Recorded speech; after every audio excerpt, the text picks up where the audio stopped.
Hello, divas and dudes. Welcome to Powerhouse Bakery. I am the founder and CEO. I'm Suzanne Parker. We started Powerhouse Bakery about 7 years ago, and my goal was to show the world that healthy can taste amazing. And you know, we do a lot behind the scenes to really figure out what healthy is. And so often what we do is talk about the foods and the beautiful colors and the proteins and carbohydrates and fats. But we also do a lot of work with portion size. And you know, these days I try to help customers see that sometimes counting grams and calories are more trouble than it's worth, and it makes us think so much about the amount of food rather than just enjoying the food.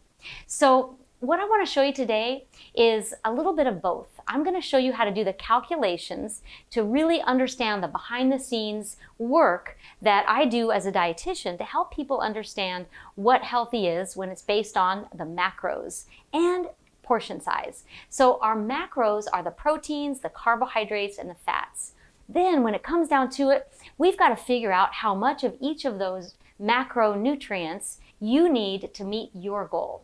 So what is your goal? So often people think about weight loss as a primary goal. More often than not, I get people that come into Powerhouse Bakery and say, Suzanne, I want to lose fat and gain muscle. And I think, don't we all? I mean, right? Everybody wants to have more muscle and less fat, but really, how do you do that? And so part of what I'm going to show you today is really thinking about how those macronutrients add up so that we have the right amount of calories to fuel your active body and not leave much or any left over for energy reserves, aka fat cells. So we got to really think about how we do that design of our meal. One of the healthy rules to live by that I talk about is shrink and multiply. And what I mean by that is shrink your meals and eat more often. That's going to really help us because then we make sure that we're not overeating. And you've heard me before probably talk about how important keeping insulin levels down is if we want to, in fact, not put any energy reserves into our fat cells. Insulin has to stay low. But the other piece of the puzzle is we want to fuel our muscles. And I know that if you've been at home a lot more than normal, you're not able to do maybe as much activity, calories really are starting to make a difference. So that's what I want to help you with today. We want to think about the calories that are coming from the macronutrients, so protein, carbohydrates, and fats, and how do we go from a 1,500 calorie diet to how much do I put on my plate? So I'm going to show you that today in the calculation. So we're going to put on our math hat, and we're going to think about how those numbers are going to factor in to our shrink and multiply to be a daytime eater. So eat more during the active time of your day and not try to save up calories because you know you're going to go out to your favorite restaurant. So you're not going to eat anything all day so you can eat everything you want at that one meal. Typically, that's not the ideal way to go. So let's get started. If we want to build our healthy, what we're going to first need to learn is what goes into our plates. So we're going to think about protein is kind of the main key here. We want to think of protein, and we know that we think of ounces of meat. So if we think of ounces, we think of chicken or fish or even a plant-based like lentils, and we want to know how many ounces.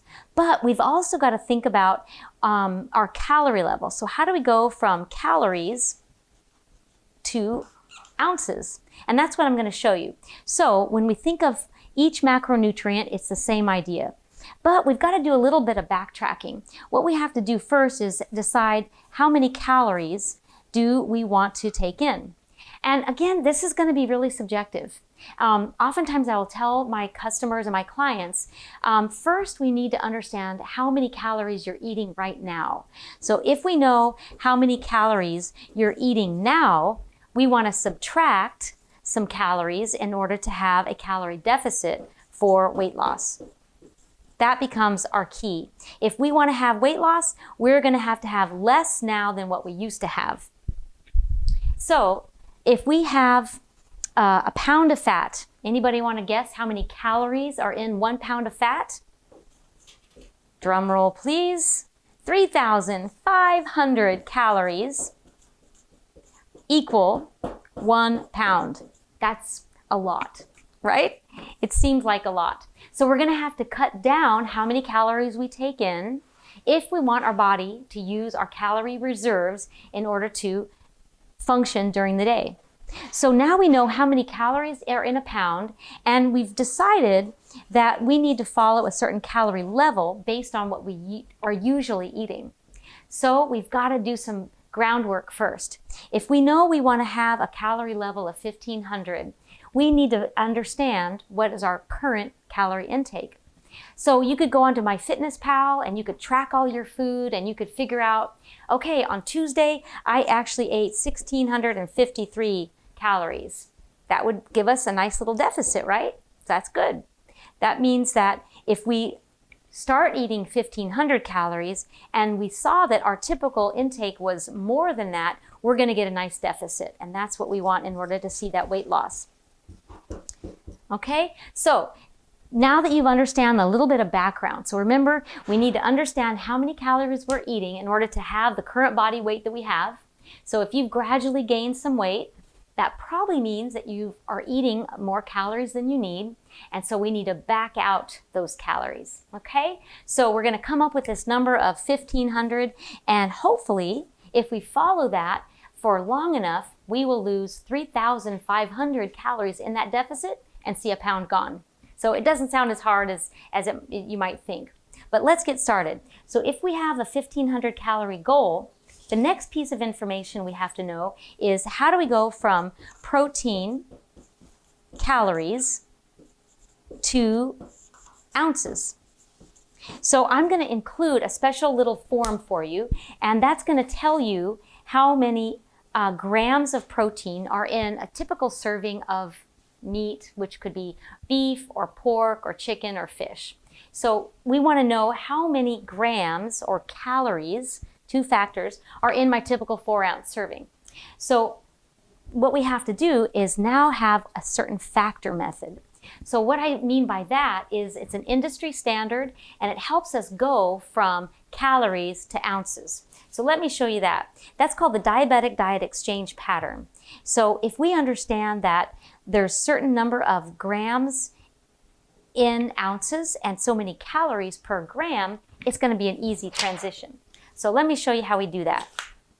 On your handouts, you're going to see that protein, and you probably know this, you've probably heard this before, and if you've ever gone on to MyFitnessPal, it's going to be this information. So there are 4 calories per gram of protein. Okay, so now we've got our factor. We're getting close. Let's go on to the other macronutrients, carbohydrates and fats. How many calories do you think are in 1 gram of carbohydrate? If you've ever done any calorie counting, you probably know it's 4 calories per gram. Fat is double the amount. How much do you think it is? You guessed it, 9 calories per gram. So these are pretty typical factors, and when you go into MyFitnessPal or you come into Powerhouse Bakery and you say, okay, Suzanne, I want to have a meal that's going to help me with weight loss, and so I pick a calorie level per meal, I have to use this factor to figure out how to go from calories that I want you to have for the whole day, breaking it down into meals, and that's what we're going with today.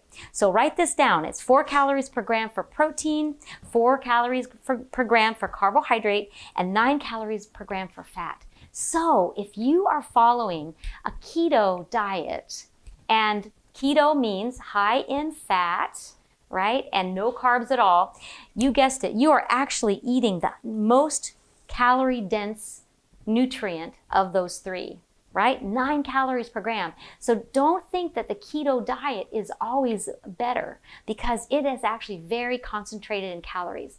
I just had a lady that started with me today. Her goal was weight loss, and she was eating a snack pack for breakfast that had 25 grams of fat.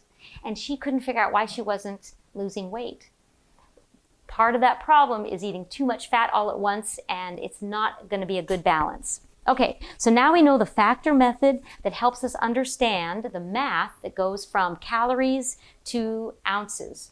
So the next thing we want to do is figure out how much protein should be on our plate as compared to the carbohydrates, the fats, and even the fiber. So what I like to do is draw a little diagram. And we know that we've got 3 macronutrients. We've got protein, we've got fats, and look what I've done here. This big section is for carbohydrates. We really want most of our plate to have carbohydrates on it. And this surprises people too, because sometimes they feel like the green veggies are not the same as the starchies. And they're a little bit right. If we think of a vegetable, veggies are going to have about 5 calories per half cup. 25 calories, 5 grams of carbs. And if we think of rice, that's one of my absolute favorite complex carbohydrates. If we think of rice, it has about 50 calories in half a cup, and it has 10 grams of carbs. But it's still giving us carbs. So the good thing is, when we are building our meal and we want to have the majority of our plate to have carbohydrates, we can have a veggie and we can have some rice as part of our healthy carbohydrates. The other thing we really want is, in that carbohydrate category, we want to pick foods that are pretty high in fiber. So whether it be a brown rice or a wild rice or baby spinach, both of those are going to give us important fiber. And you might be surprised that veggies don't always have that many grams of fiber. If you want to guess, what complex carbohydrate do you think would have a lot of fiber? Did you write it down? Beans. Yes. So beans are a great food because they not only give carbohydrates, they also give a good amount of protein, and they're loaded with fiber. So if you've ever been to my class about beans, I love to talk about them because they're a magical fruit. And so I want you to be able to include beans as often as you can. So now you look at how much of your plate or your total calories for your meal could come from that food group, the beans. Okay? So super important. So let's keep going. So far I've talked about how to go from calories that you need in a day to how to figure the macronutrients. Again, we're looking at the macronutrients, which are carbohydrates, proteins, and fats. So I'm going to abbreviate carbohydrate CHO. So carbohydrate, protein, and fat. And if we know that we have a calorie level and we want to now figure out where those calories are coming from, we can also use a percentage. So if we wanted to follow a zone style diet, which means it's pretty well balanced, it's going to be something like 30% of those calories coming from protein, 40% coming from carbohydrate, and maybe 30% coming again from fat. That makes a really nice balanced diet. It's very dissimilar to the keto diet. It's also pretty dissimilar to a vegan diet. A vegan would have a very hard time getting that much protein in their diet. So you have to decide what style you want to eat before you can really get down to the percentages that we're going to make with those macronutrients. And remember, there's lots of different ways to go healthy. And that's something I teach a lot here at Powerhouse Bakery. So the first thing you want to decide is, do I want to eat more plant-based, or do I want to eat more of a animal-based or a mixed nutrient diet? Both are absolutely great. Just like in many cases, that keto diet can be good for some people, and we know that we can see some health benefits. But remember, it's not right for everybody. Just like a vegan diet would not be right for everybody. If you don't like beans and lentils and grains and lots of veggies, it's probably going to be very hard for you to be a vegan.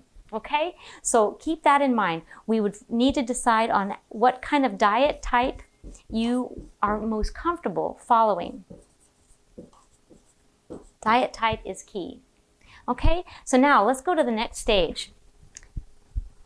Once we decide we want to have some animal protein and we want to have some mixed nutrients, so some complex carbohydrates as well as some fats, and we want to follow the zone diet.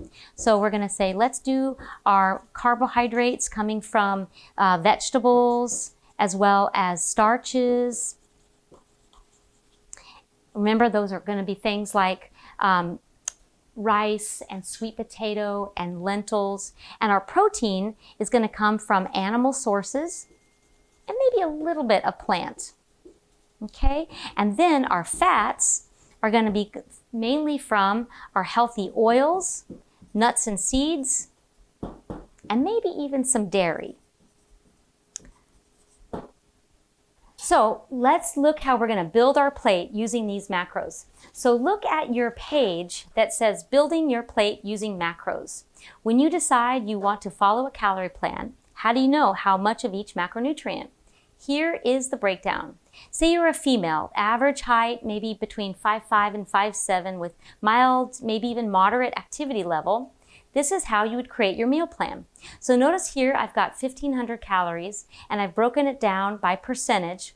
So we would have 525 calories coming from protein, 600 calories from carbs, and 375 calories coming from fats. I think that's a really important number for us to see that, wow, I get to have a lot of calories coming from fats.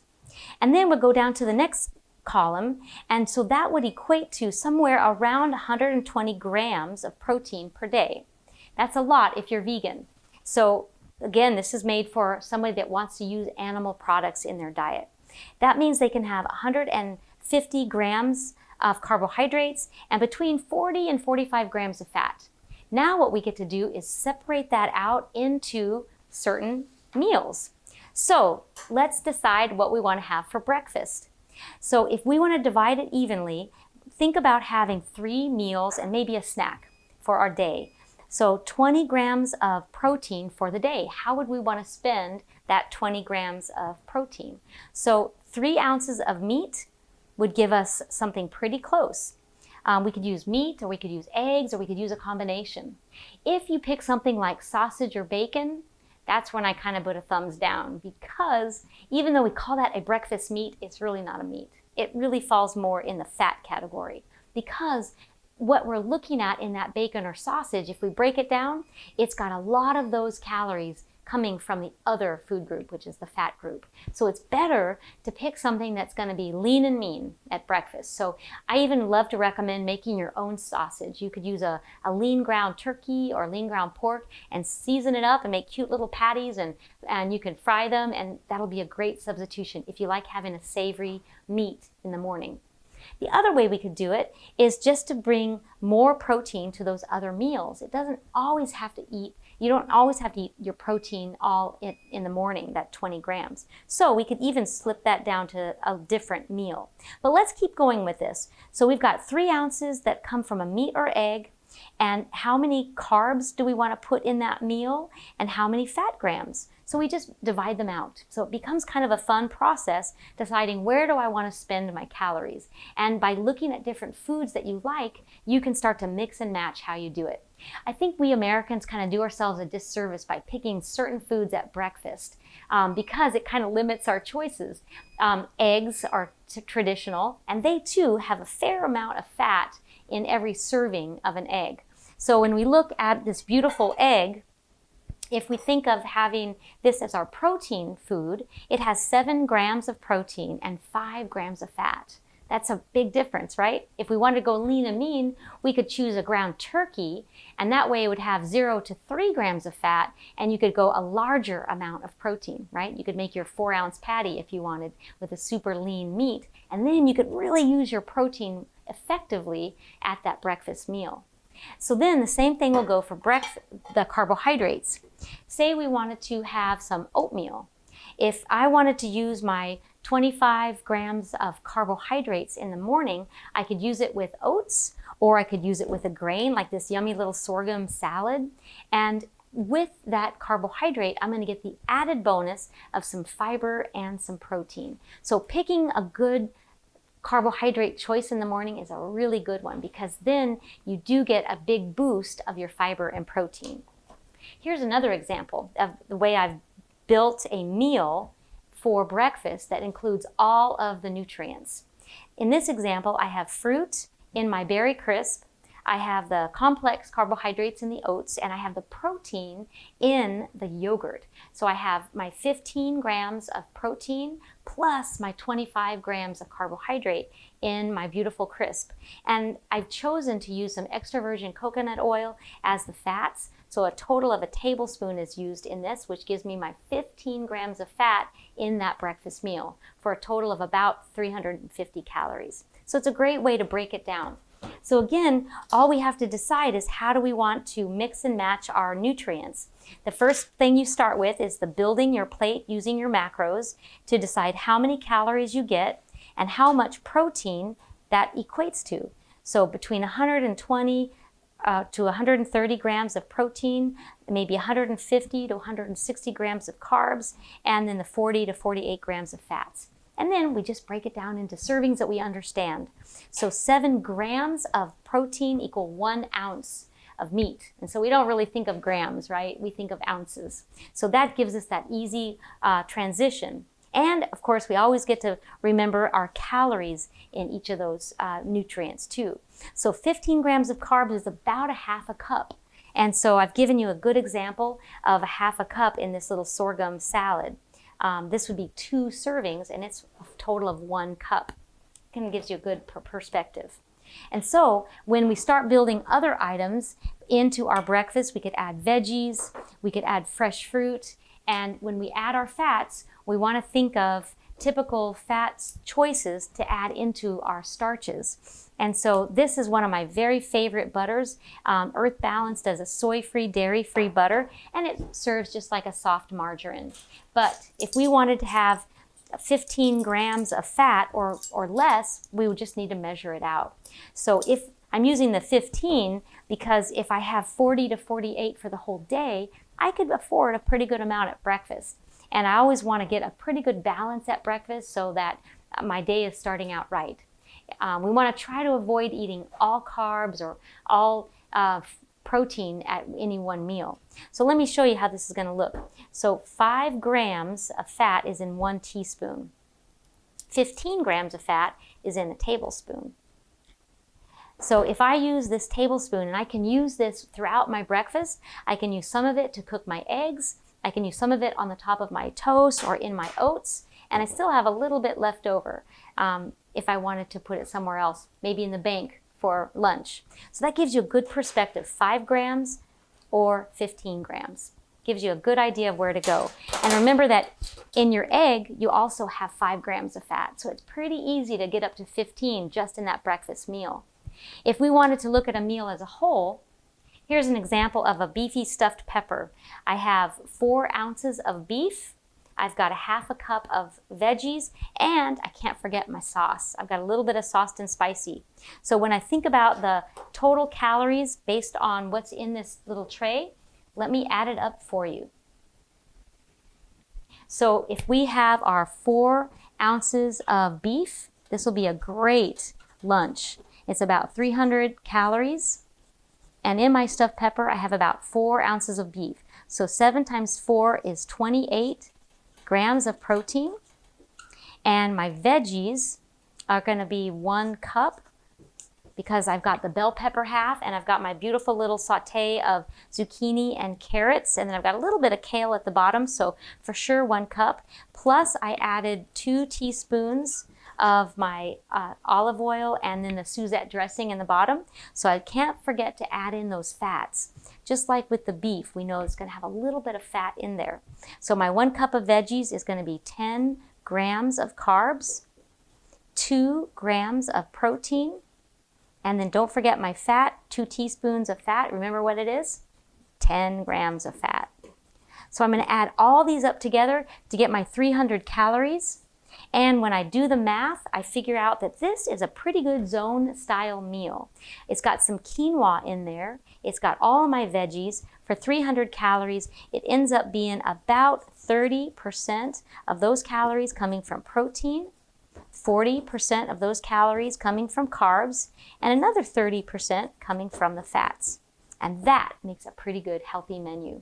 So every time I build a meal at Powerhouse Bakery, I'm working for you behind the scenes. I'm trying to make sure that you don't have to do all this math, that instead I do it for you, and I want to have something that not only tastes good, but it's satisfying. I teach a lot about listening to your body cues to make sure that you get enough so that you're comfortable. You do that with enough fat and enough carbohydrates. The proteins typically take care of themselves especially when you're not eating a vegan diet, you're eating a mixed diet. That one's much easier on our bodies to really feel that sense of satiety.